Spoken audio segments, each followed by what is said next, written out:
Promotional মেলগুলো খুব সহজেই আপনি বন্ধ করতে পারেন। প্রমোশনাল মেল দেখা যায় ম্যাক্সিমাম সময় আমাদের যে মেলের মধ্যে এরকম শত শত প্রমোশনাল মেল চলে আসে, যেগুলো আমাদের জন্য খুবই বিভ্রান্তিকর এবং স্টোরেজ ফুল করে দেয়।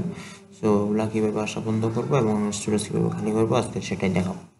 তো আপনি সহজেই এই ইন্টারফেস যাওয়ার পর মেলে আপনি সহজে দেখতে পাবেন যে এখানে মোর অপশান আছে। মোর অপশানে ক্লিক করার সাথে সাথে আপনি নিচের দিকে স্ক্রল ডাউন করলে দেখতে পাবেন যে ম্যানেজ সাবস্ক্রিপশন।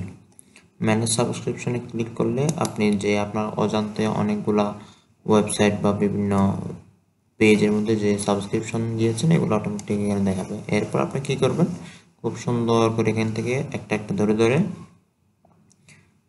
আপনি আপনার যে আনসাবস্ক্রাইব করে দিন। এভাবে ঠিক আমি যেভাবে করছি সেভাবে আনসাবস্ক্রাইব করে দিবেন।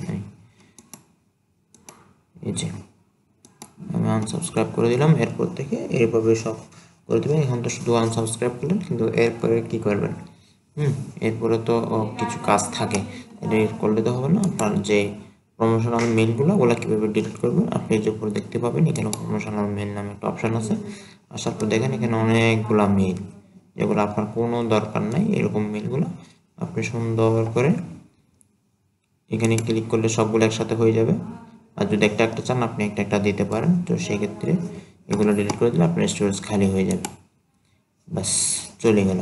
এগুলো যাবে না, এগুলো হচ্ছে আলাদা কোনো প্রমোশন করে পাঠাইছে। যে সোশ্যাল মিডিয়াতে গেলাম, এখানে এই যে অনেকগুলা লিঙ্কডিন থেকে এসে বিভিন্ন ওয়েবসাইট থেকে মেল আসছে, কন্টিনিউ আসছে। সো এগুলো আমার দরকার নেই।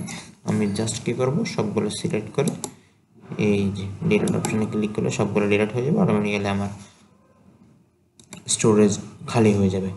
বাস এইভাবে হচ্ছে আপনি আপনার প্রমোশনাল মেল আসা বন্ধ করে দিবেন। শেষ, তাহলে আর কোনো ঝামেলা আপনাকে পোহাতে হবে না। ওকে, আজকে এতটুকুই। ভালো থাকবেন, সুস্থ থাকবেন। আল্লাহ হাফেজ, আসসালামু আলাইকুম।